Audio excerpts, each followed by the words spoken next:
Live from the Washington, D.C. area, it's the Inside Scoop, Emerald Planet.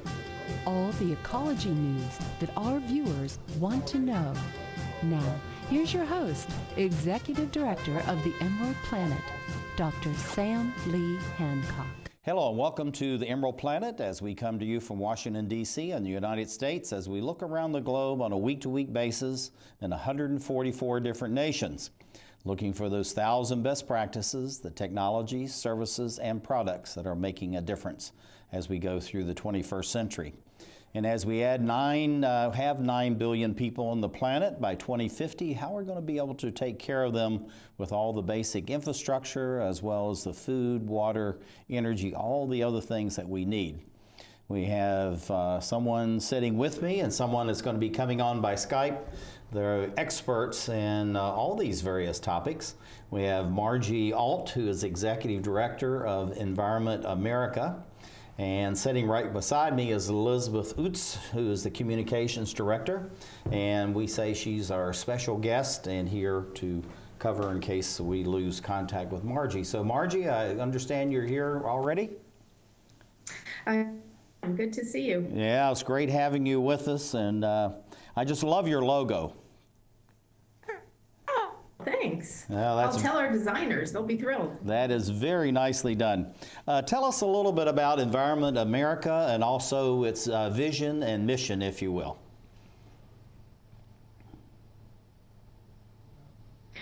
Sure. Well, Environment America is all about bringing people together for clean air, clean water, and to protect our open spaces.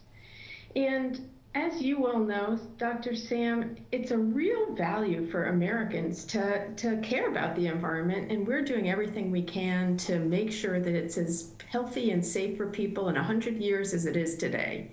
And so we're out talking to folks on their doorsteps. We talk to people on street corners. We talk to people on campuses. We talk to them on the phone and in church basements and wherever we can find them to let them know about some of the problems the environment's facing.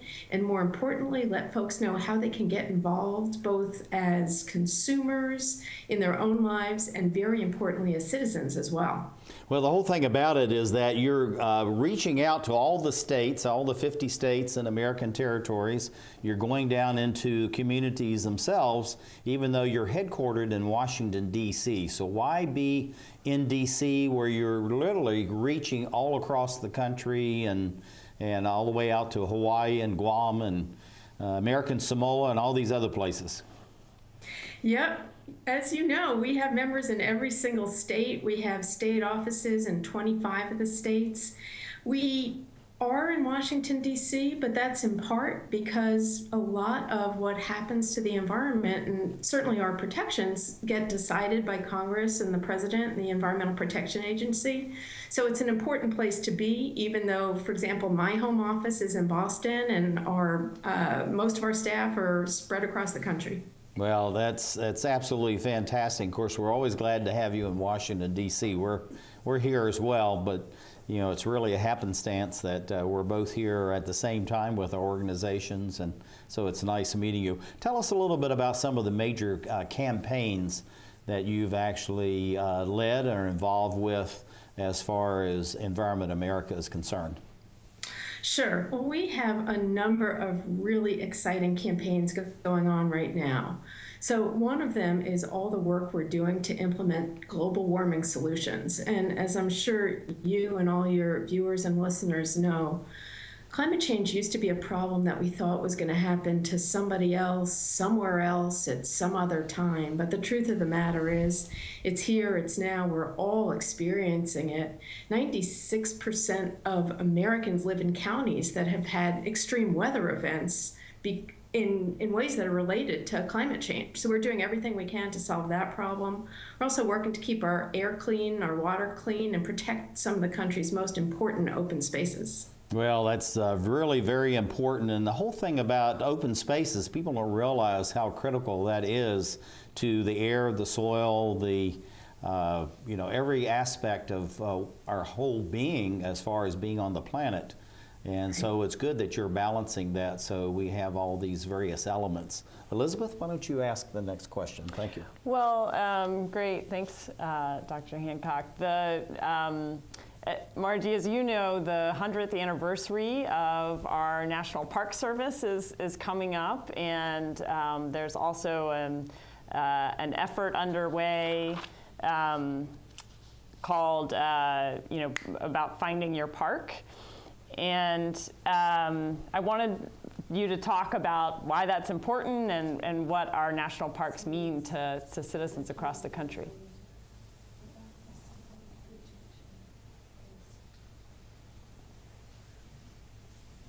Sure, yes. Hi, Elizabeth.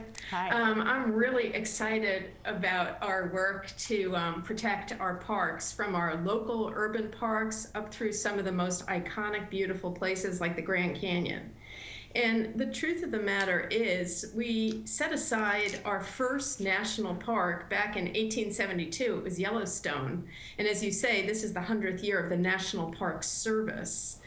And I mean, one of the things that makes it so great to be an American is having all these gorgeous places right here, and the shared value that we have to have protected these places is really one of the things that makes us so proud to live in this country. The National Park Service protects over 84 million acres all across the country, and there's protected land in every single one of the states. But some of these places are threatened. There are proposals to do some logging or some mining and do some development that really needs to be stopped so that we can make sure these places are just as safe and beautiful in 100 years as they are today on the centennial of the National Park Service. Now, looking at, this was the other part of Elizabeth's question, this Find Your Park. What is this outreach effort, and how does Environment America fit into that whole schema?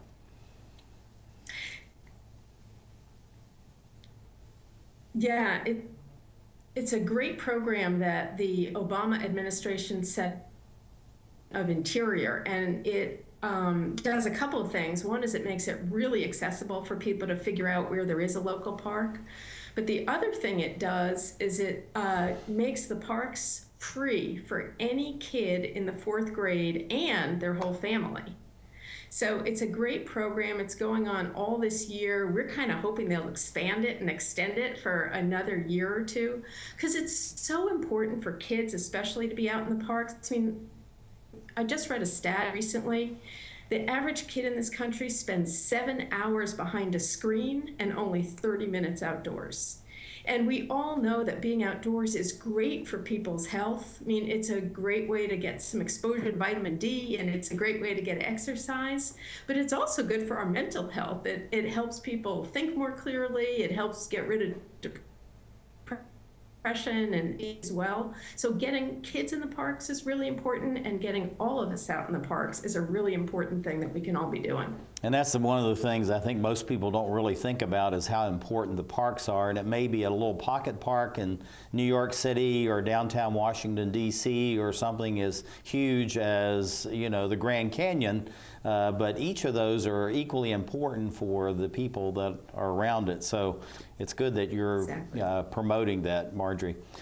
Bees. We're going to bring up a Mr. B right here. Tell us why this is one of the topics that you selected. Why are bees and other pollinators so critically important to the food chain, but really to the environment in general? Absolutely, great question. Bees have a really special role in the whole web of life. Bees and other pollinators, it turns out bees pollinate about 70 of the 100 crops that are most commonly eaten all across the world. So this isn't just a U.S. issue. Here in this country, about 1 in 3 bites of food are things that have been pollinated by bees. So that's everything from berries and apples to pumpkins and broccoli to actually coffee beans and chocolate beans, are all things that are pollinated by bees. And the truth of the matter is bees are in trouble right now. Scientists and beekeepers and farmers have been studying this for a while, and now there are scientific studies out as well. We're losing about 30 to 40% of our bee populations every single year right now, and that has devastating consequences for the future of our food chain if we don't do something about it. Yeah, and that's something that most people don't realize, is that it's really critical, and if we don't really turn this around and be able to protect the bees and other pollinators, just like the monarch butterflies and even other types of bees, it's going to be a huge impact and a tremendous increase in cost on the food supply. And so it's really something that's very important that you're working on that through Environment America. Some of the negative impacts we just talked about as far as the food, what about the environment itself? Marjorie, what are some of the other negative impacts that losing the bees and other pollinators? And of course, we have to put bats and other kinds of things in there as pollinators as well. Exactly. Bats, butterflies, bees are all really critical because plants themselves won't survive if they aren't pollinated. And that's true for our home gardens, but it's true for so much of agriculture as well, whether it's the huge almond crops out in California or whether it's some of the alfalfa that we grow to feed dairy cows across the country. So it's food, but it's the rest of our plants as well, and without that we don't produce as much oxygen, we don't produce the food, other wildlife can't survive, and the whole chain of life is ruined. So we really need to do what we can to save the bees, and you know, there's a policy discussion happening in Washington D.C. at the EPA. There's a lot they can do to help get rid of some of the chemicals, the pesticides that are hurting bees, but there's a lot that folks can do themselves, whether it's make sure and not use neonics, which is this new pesticide that's being linked to bee die-offs in your home garden. You can put in a bee bath. You can make sure and not buy those kind of products from your local hardware store or garden store as well. Well, we had two more questions, but I think we'll have to end with one. What do you see for the growth and development of Environment America, Marjorie, for the next 5, 10, 15 years? Well, the most important thing to us is that the people we already have involved stay involved and get even deeper, and we get more and more people involved. We'd love people to join us at an event, to go to our website, which is www.environmentamerica.org, and find the tips for a bee-friendly garden that we'll have up there right before the first day of spring, or join us on a hike in a national park. We need more people involved if we're going to keep our air and our water and our lands as clean and healthy as we all want them to be. It's Marjorie Alt with Environment America, and thank you for being with us as we look around the globe to create the Emerald Planet. I helped turn my child's public school into a whole new kind of school. One with a curriculum that really motivates kids. One that has extended hours, 6 days a week, year-round. With loads of academic, cultural, and recreational activities. One that has support services like medical and dental right there. A school where parents' involvement is encouraged. Where teachers have more time to teach. And students are excited about learning. There's just one problem. My child doesn't ever want to come home. You can help turn your school into a community school for excellence. Find out how. Call 1-877-LOVE-TO-LEARN. It's coming. Right to your neighborhood. And when it does, you may be surprised. It's your Social Security statement of your benefits, and it's going to help you plan your financial future. Your benefit statement will tell you how much Social Security you're eligible to receive and when you'll get it. Then you'll know how much you need to save for retirement, because that's coming too. The future is in your hands. Choose to save. The toxic fumes from this meth lab are seeping into Jamie's sinus cavity. Ammonia vapors invade her throat. Toxic gases fill her lungs. Jamie's body is deteriorating. And she doesn't even know it. Jamie, dinner. So, who has the drug problem now? Find out how meth affects you at drugfree.org/.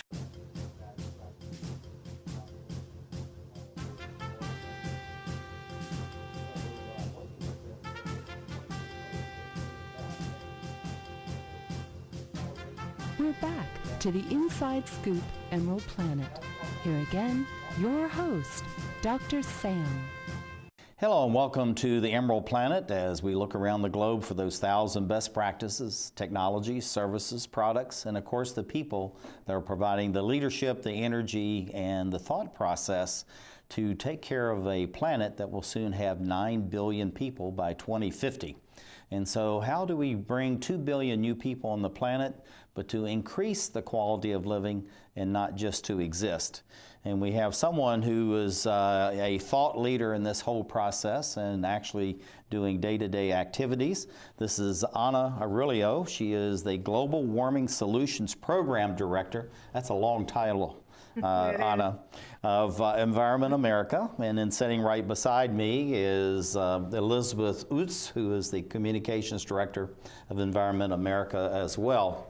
So Anna, are you here? Hello, how are you? Well, glad to have you. Thank you for being with us. Tell us about a little bit about Environment America, but what is a program manager? And I'm going to read this off, solutions on the issue of climate change. That is quite a title.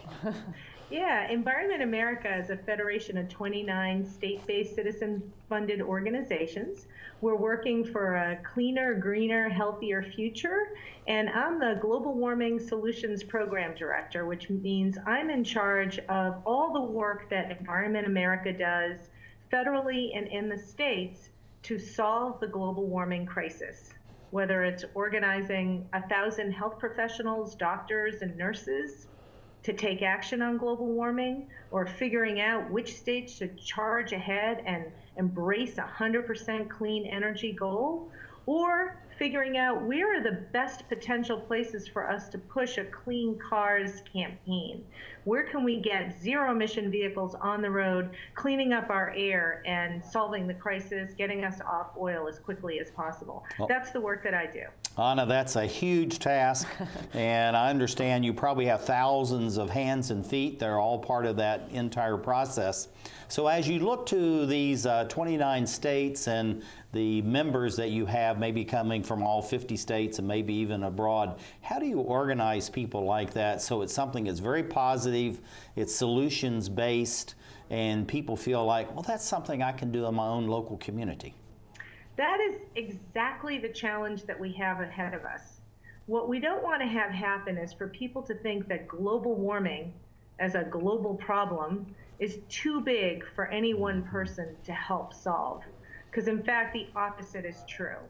What we found in our work is that it is going to take all of us working hard together, putting our shoulders to the wheel to get the clean energy future that we all need to solve this problem, but we know it can happen. We got more than 700,000 people to petition the president to clean up dirty power plants. And you know what he did? He went ahead and started a process to do just that. We know in California that we are going to get 1 million clean cars on the road over the next 10 years, and that's because we organized people. We got our members, hundreds and thousands of our members, to weigh in California to ask the governor to do that, and we also got local elected officials, mayors, and city councilors who understand that cleaner cars are better for the air that their residents breathe. So when people take action like that, we can make real progress. Looking at climate change, many people say it's a huge cost. You have others say, you know, it's a benefit. And we know that one of the benefits is actually to reduce the cost of health care. How do you directly correlate better health with improvement in the environment, both for air, water, and soil? Well, that is a problem that I've been working on my entire life. I went to high school in the city of Woburn, Massachusetts, where unfortunately families around me learned all too dramatically the cost of toxic pollution because our drinking water was contaminated with toxic chemicals. Children got sick and several of them actually died. So we know that it doesn't make sense to spew toxic chemicals into our environment, into our drinking water, into our air, into the atmosphere. There is a direct correlation, and it's now the year 2016. We can and should do better. So right now in the United States, 200,000 people a year die prematurely because of air pollution. And most of that pollution comes from burning outdated fossil fuels, coal, oil, and gas, instead of generating that energy or using a cleaner way of transporting ourselves. We don't need to be doing this. We're a much smarter country than that. We have the technology to do this much more cleanly.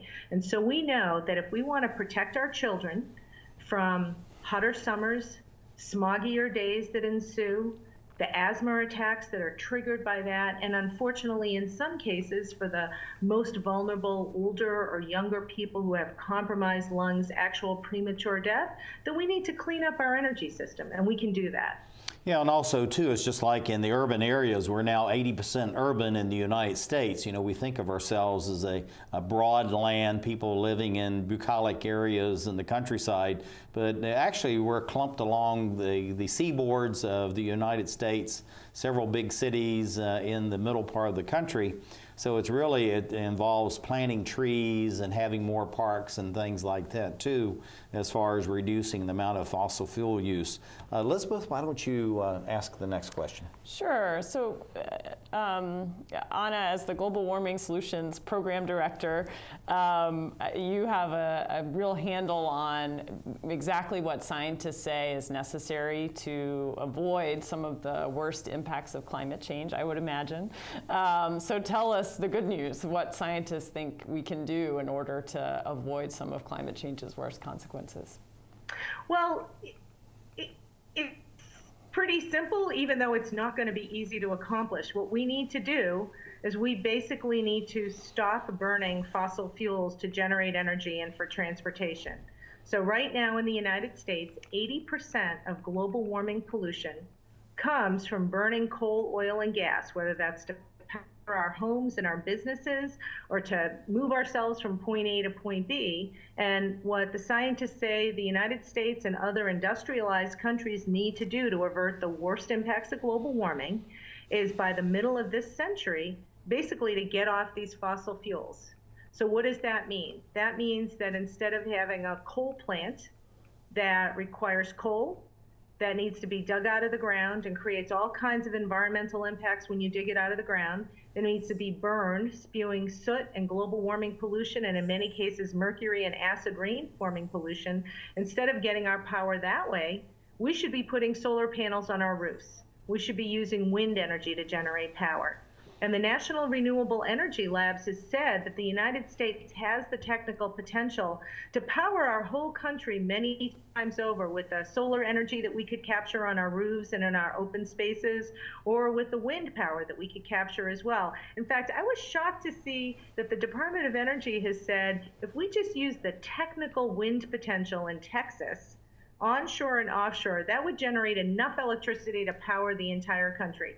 Obviously, we're never going to do anything as dramatic as that. We need a mix of these different fuels, but we have many, many different pathways that we can take to shift away from very dirty sources of energy like coal, like oil and gas, and towards a clean energy future that not only is going to keep our kids safe, but will keep the planet safe.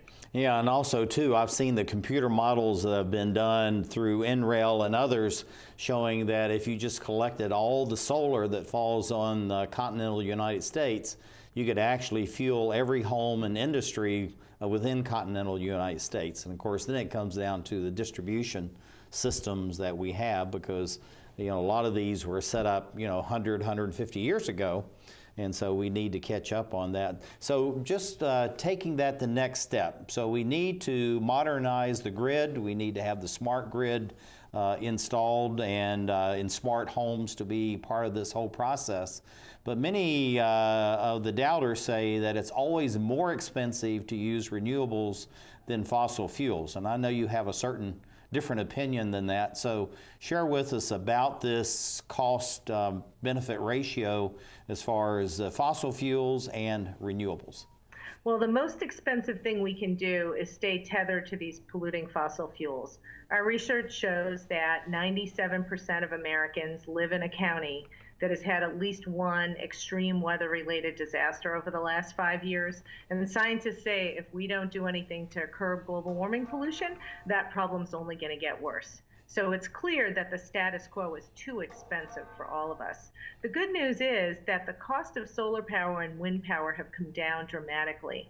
In fact, a city in California just signed a power purchase contract, a contract to purchase solar power for 3.7 cents a kilowatt hour. That is right now the cheapest cost of any electricity right now on the market in the US. And the reason the cost of solar power has come down is as more and more people buy solar power, you get economies of scale. So while it's true that across the country, solar isn't going to be the cheapest option, right now the cost has come down more than threefold over the last several years. And again, in some places, it's already the cheapest option, and that wouldn't have been true a couple of years ago. So, yeah, I know in Washington, D.C., they're looking to put solar in all of the school buildings within Washington, D.C., and actually the group that we work with in Ward 8, which is an economically challenged area, that's now expanded already into Harlem in New York, and they're going to do a similar kind of program there. So that's there's real movement on all of this, Anna, and we deal with people all over the globe, and they're always looking at what's happening with, you know, the federal, they call it the central government, the federal government. And I say you have to look at the localities, the states, and the regions if you want to find out what's really going on. So that leads us really to the next question, and we're almost out of time. Is 100% renewable energy future around the bend, or is that something quite a far off distance? We think we can and should get to 100% renewable energy future by 2040. We think it's absolutely achievable, and not only that, it's vitally important that we do that. And America is a land of people with high ambitions and a lot of dreams, and most importantly, as we say in New England, wicked smart people. And I think we can tackle this problem. It's urgent, but we know we can do it. We've already seen great progress, and we have to do it. Just like you said, putting solar panels on kids' schools makes so much sense. Kids are the ones who are the most deeply affected by air pollution and global warming. Let's start right there with the solutions. I got one last question. You have about 10 seconds to answer a very long question, but what do you see for the growth 5, 10, 15 years for alternative energy in the United States? I think we can and should get to 40 or 50% renewable energy by 2030. There's already a couple of states that have said they're going to get to that point. The state of Hawaii has said 100% clean energy, and the city of San Diego has said 100% clean energy by then. So I think we should shoot to get the rest of the country to 50% by 2030. Fantastic. Thank you as we create the Emerald Planet. Saving for retirement might be easy for some folk, but for others, it might take a little more work. And for those who haven't started, there are still things you can do to catch up. Oh, that is good news. Like getting out from underneath past debt. And don't get wrapped up with high-interest credit cards. Get you some eyes. Be diversified with your investments. Don't put all your eggs in one basket. Your financial goals are not out of reach. The choice is clear. For a happy ending, choose to save. Everyone with alcohol and drug addiction is in the same boat.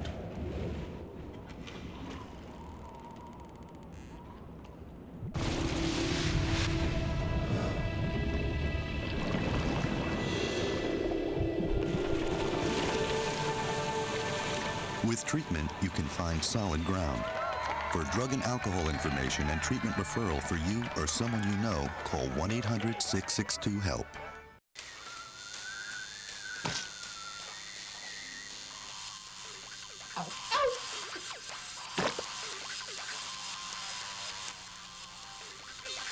Dude, are you sure you want this tattoo? Because just do it.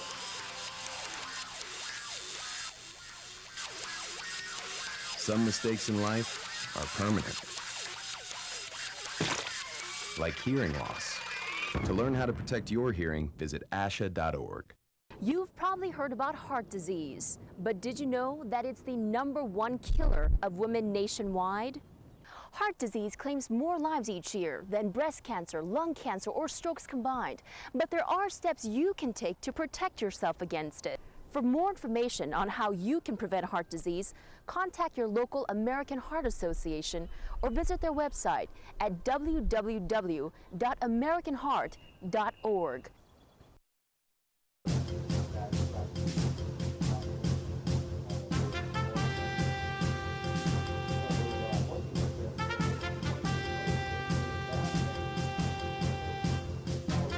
We're back to the Inside Scoop Emerald Planet. Here again, your host, Dr. Sam.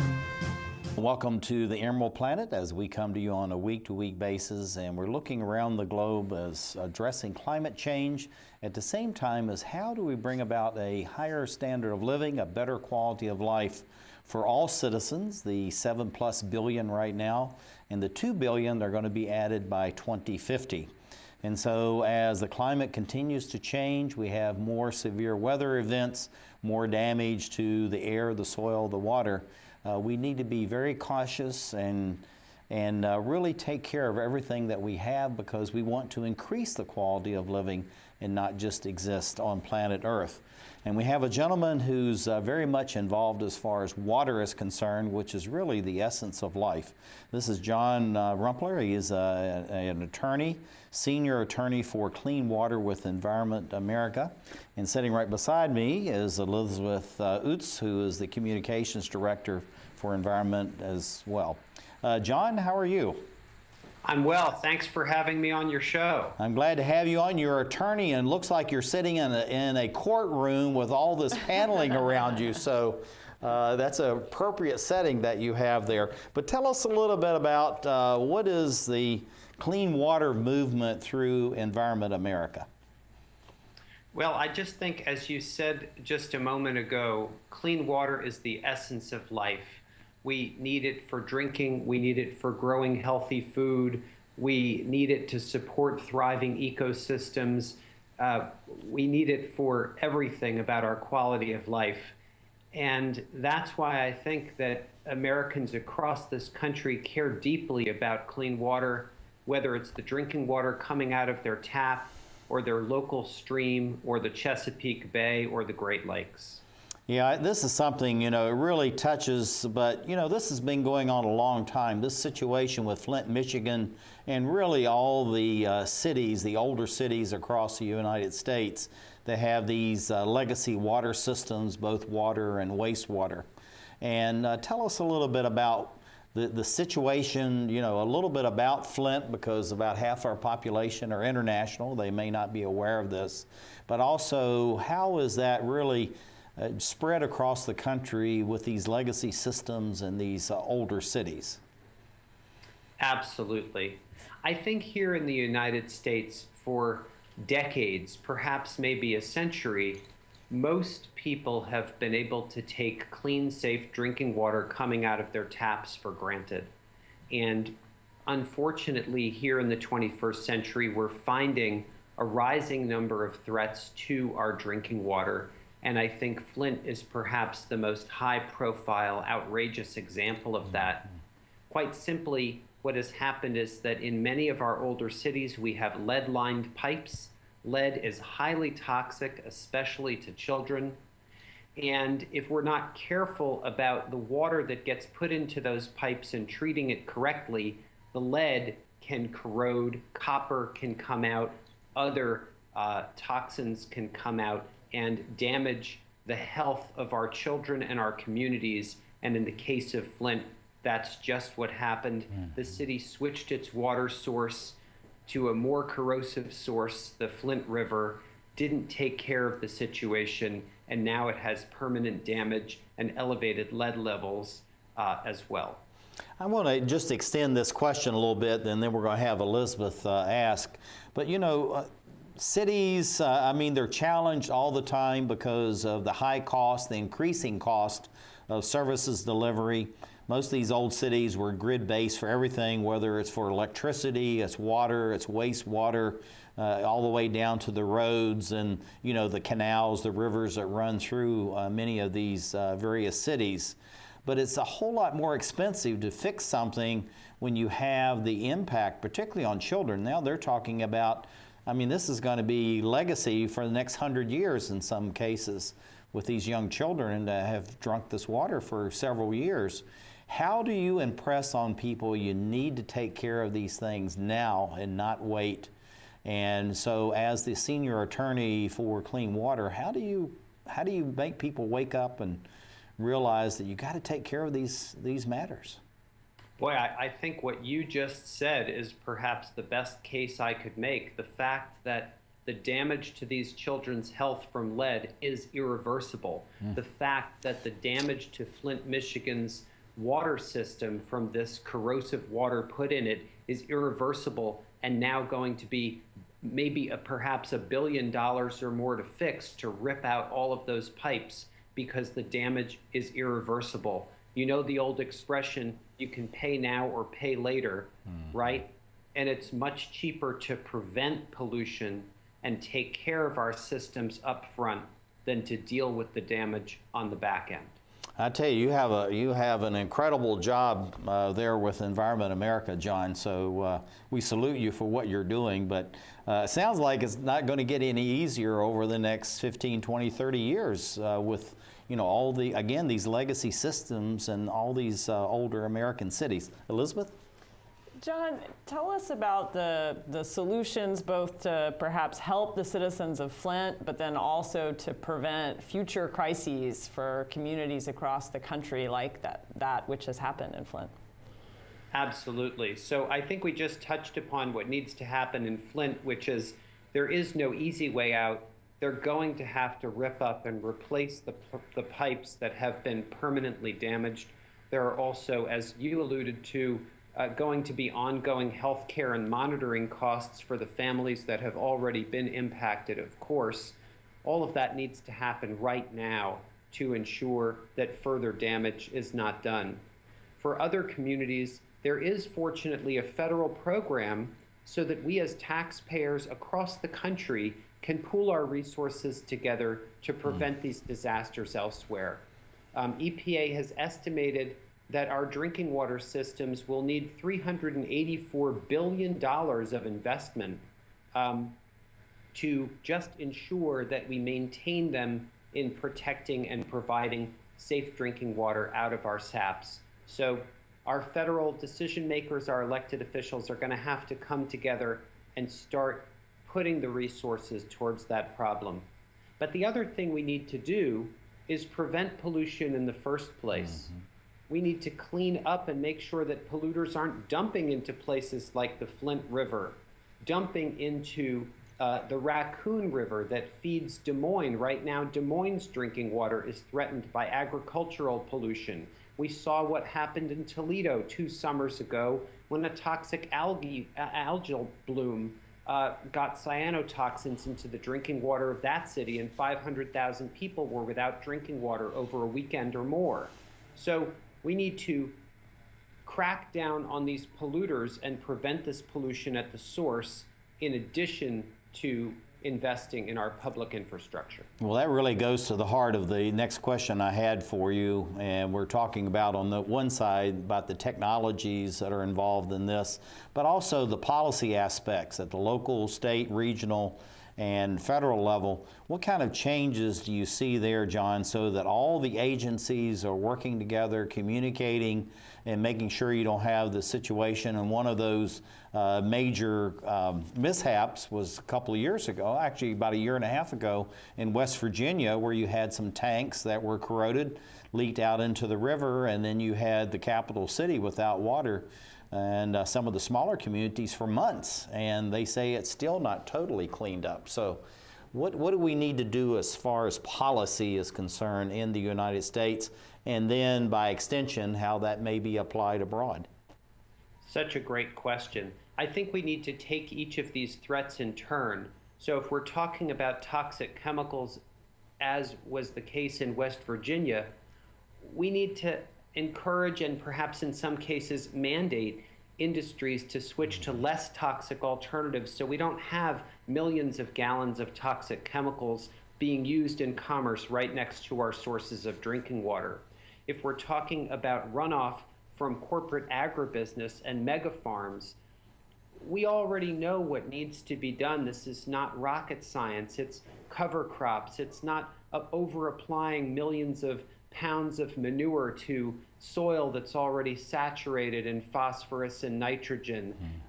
It's these common basic practices that keep the pollution from mega farms out of our waterways. If we're talking about sewage and stormwater overflows, we need to make sure that we've got systems in place to prevent that pollution too, and they're really simple. If we have rain barrels and rooftop gardens at urban parks and buffer zones that can absorb that stormwater before it causes a sewage overflow, we can prevent a huge amount of damage to our waterways and prevent people from getting sick from swimming in bacteria and sewage. Yeah, this is something I know Washington, D.C., and all the questions we've had here, John, Washington, D.C. has either addressed it or is addressing it, you know, because it goes very old infrastructure and is trying to modernize. There was lead in the pipes. We have runoff from, you know, the processing plants and all those things. But, you know, being this close to the Congress, many cases they've been mandated you have to keep it clean, because we as the members of the Senate and the House of Representatives, we want to have clean water, you know, to use ourselves. So we're in some ways blessed, I guess, by location, John. But looking at how do the average citizen know that they have clean water, and then what steps can they take to make sure they have clean water? And we got to be quick. I just noticed we're almost out of time. So fascinating discussion, John. Thank you for being here. Individuals should contact their drinking water service provider and make sure that their drinking water gets tested. Most providers provide that. I would think that would be a first step. I think a second step is that ordinary citizens need to convey that they care deeply about clean water. March 22nd is World Water Day. It's a great day to write to your local elected officials, put a letter to the editor in your local paper, tell people why you care about your drinking water, about your river, your lake, your stream, so that we create the political will for more of these changes to protect this critical resource. One last question, got to be quick. What do you see for the initiatives for clean water within Environment America over the next 5, 10, 15 years? We just had a major win with getting EPA to restore Clean Water Act protections to the drinking water sources that help provide water to 117 million Americans. I think we're ultimately going to need to get local, state, and federal officials to grapple with the huge problem of agricultural pollution from factory farms. And we're going to need to get our federal officials to make that big investment in repairing our infrastructure. Right on time. Thank you, John, as we create the Emerald Planet. I need a job. Necesito trabajo. I would like to speak English better. Me gustaría hablar inglés mejor. I want to be a U.S. citizen. Quisiera ser ciudadano de los Estados Unidos. For over 35 years, Por más de 35 años, the Hispanic Committee of Virginia has been serving our community. el Comité Hispano de Virginia ha estado sirviendo a nuestra comunidad. Job training and placement, Capacitación, ayuda para conseguir trabajo, education for children and adults, educación para niños y adultos, immigration, naturalization, and medical referrals. ayuda para los procesos de inmigración y naturalización y orientación sobre médicos Are a small part of what we do. son solo una pequeña parte de lo que hacemos. For help, information, or to volunteer, Para ayuda, información o para ofrecerse como voluntario, contact the Hispanic Committee of Virginia, comuníquese con el Comité Hispano de Virginia, helping everyone participate more fully in American society. ayudando a todos a participar plenamente en la sociedad norteamericana.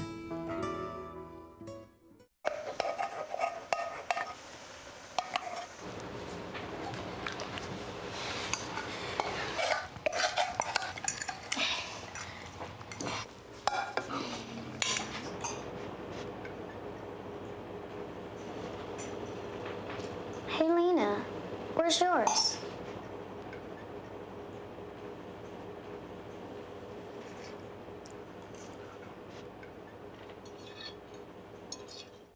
Would you notice if you were missing half your kidney function? According to the National Kidney Foundation, 20 million people have chronic kidney disease, and 20 million more may be at risk and not even know it. Anyone with high blood pressure, diabetes, or family history of chronic kidney disease is at risk. Early diagnosis is vitally important. To get the whole story, talk to your doctor and visit the National Kidney Foundation at kidney.org or call for a free brochure. Because when it comes to chronic kidney disease, you might not know the half.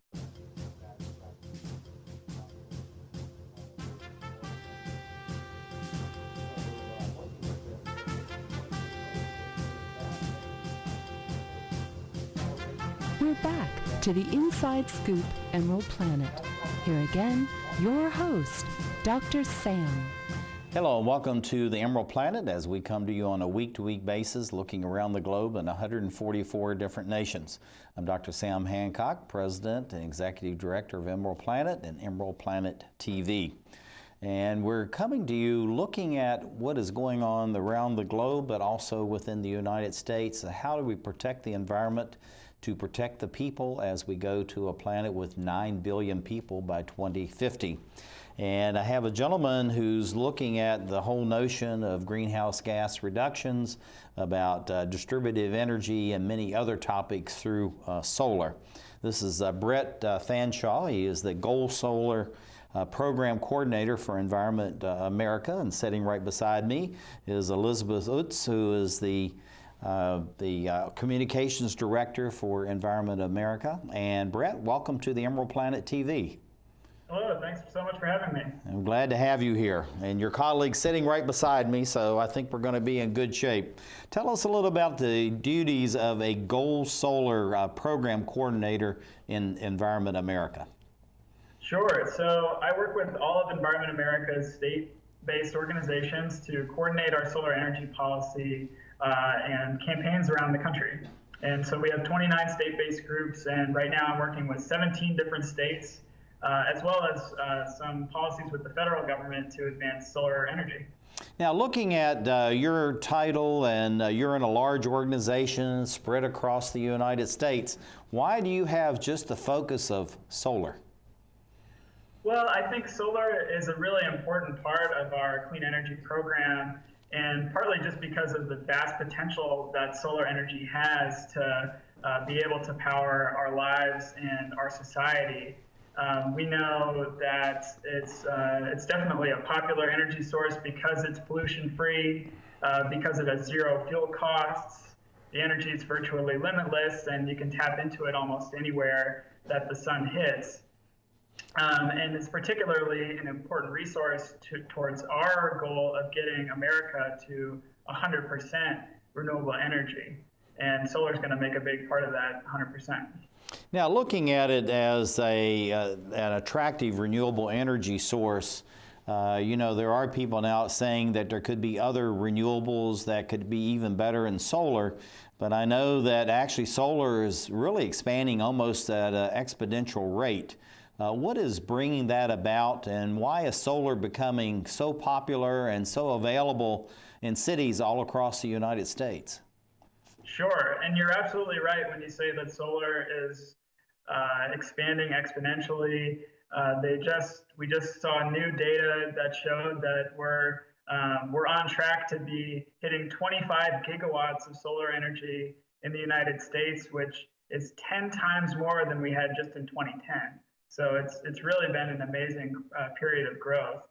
And I think it's popular because, and it's been growing because we've been finding more and more ways to use the existing infrastructure that we have in this country to install solar on homes and businesses.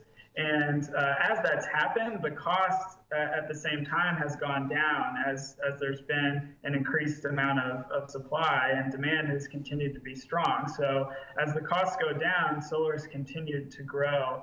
And I think we'll continue to see that growth into the future. Fantastic. Elizabeth? Bret, tell us about the overall potential that we have in this country for developing solar energy, and certainly solar has increased over the past few years, but why has it taken us so long to start to begin to realize that potential? Right. So we did a study not too long ago that showed that America could produce 100 times the electricity that we use today just with solar energy. And so, and if you look at the amount of solar that we have, we just, as a country, passed the 1% mark. So even though solar has grown at an exponential rate, we've just now gotten to using 1% of it as solar, but our potential is very, very big. And so I think we're going to continue to see it grow. And the reasons that it has been growing has largely been through policies at the state and local level to encourage people to go solar and in part, make sure that people are earning credit for the extra energy that they're producing and sending back to the energy system in their neighborhoods. Because if you're not using that extra solar that you're producing, it's going to your neighbor's house and they're using it. And so in many, many places, you get credit back on your bill for that extra energy. And that incentive has helped lots of people go solar in lots of places. And that system is called net metering. Now, looking at the difference between the solar for hot water heating and also the energy to, in essence, run the entire house, what is the difference between the two of those as a system, and why would people choose one over the other, or do you blend those and that's really the best way to go? How do you just make that decision as a homeowner? Sure, that's a really good point. So the difference is a solar hot water system just takes the water and heats that. And so anything that uses hot water in your house, you would be powering it through your solar hot water system. Then there are the solar photovoltaic systems that will use all of your electricity in your home, and it powers that. Solar hot water systems are about a third of the cost of solar photovoltaic systems, and so many people have decided to not spend quite as much money and still get the benefit of solar on their hot water system. Of course, then you're not powering all of your home with solar, and so if you wanted to transfer more of your energy usage into solar, you would want to go with photovoltaic system, or PV as it's called. And I think, increasingly, as more and more things in our lives become electrified, we're going to need, I think, to use more and more PV. But that's the basic difference. Yeah, and also too, the whole thing is that we're miniaturizing everything. Everything has gone electronic, instead of the old analog system. So the whole thing is that, we're adding more gadgets, but actually in some ways we're using less energy for the number of gadgets that we have within the home. So that's something to think about as well. Also, too, there's a report about the big box stores, and many of them are looking seriously at solarizing all of their operations, around the United States and actually around the globe. They're looking at it in China, India, Brazil, and places like that. So what are some of the retail companies that are looking at this, and why should the stores themselves be involved in producing their own energy on their own facilities? Yeah, that's absolutely right. We're definitely seeing some companies take advantage of solar energy. So Walmart and IKEA are two of the companies that have really put a lot of emphasis on going solar. And we put out a report recently, as you mentioned, called Solar on Superstores, which looked at the potential of big box stores in America to go solar. And we actually found 4.5 billion square feet of potential roof space to install solar energy on these stores, it's really big. I mentioned earlier that we have 25 gigawatts of solar installed in America today. If we installed solar on all that potential roof space, we could get to 62 gigawatts, which is more than double the current amount of solar that we have. So it's a really, it's a place that we have a lot of potential to grow in solar energy. And a place where, when you're at one of these stores, it's often during the day when the sun's shining on the roof. And so it's a place that really makes sense to put solar on because you're going to be generating and using the electricity right on site at that time. I will just follow on two additional questions before Elizabeth asks her next one. How do we translate a gigabit of energy to number of households so people can kind of have an idea what it is that we're really, it sounds massive, but when you translate that into homes, that has more impact. And then secondly, can these stores actually generate enough power that this energy could then go into the grid and actually be powering some of the houses around the footprint of where these superstores are actually located? Yeah, I think those are really good points. So the number is, if we reached our potential for all the superstores to go solar, we could power the equivalent of 7 million homes in America. State that again, and I should have corrected, that was the gigawatt that we're looking at. Well, what was the number of homes again? 7 million. That's a lot of homes. That's a lot. Well, thank you. That now we've translated that, and thank you for doing that. Elizabeth? So, Bret, we've talked about superstores and their potential to go solar. What about just your average person who's looking to put solar on their rooftop or interested in solar hot water? What are their first steps? How do they find out whether they have potential? And what about the cost implications as well? Yeah, definitely. So there are a number of resources out there on the Environment America website. We talk about a little bit about something like this, but there's a few places that I would point people to go. One would probably be Energy Sage, which is kind of an agnostic platform where you can type in your address and get quotes to go solar in your area, and it's anonymous, so they don't bother you. And so I think that might be one place people could start looking. And Google actually has a cool tool now. It's not available everywhere, but in some places you can actually type in your address, and it's done a Google Earth picture where it knows what your roof looks like, and if you have a big tree that might be blocking solar, or what your potential might be, which has actually helped a lot of solar installers around the country save time for when they're looking at different properties that people are interested in going solar in. So there's a lot of different solar companies and resources in all parts of this country and all over the world. So I would suggest people really look into some local options in their communities. Well, Bret, thank you for being with us. This is really fascinating, and thank you for translating the gigawatts and how many homes that's going to be able to supply. Bret Fanshaw, and right beside me is Elizabeth Oos, who's with the Environment America, and thank you for being with us as we look around the globe and determine how we're going to be able to fuel and provide power for people as we go to 2050, 9 billion souls on the planet. Thank you for being with us. Glad to have you as we create the Emerald Planet. Thanks so much.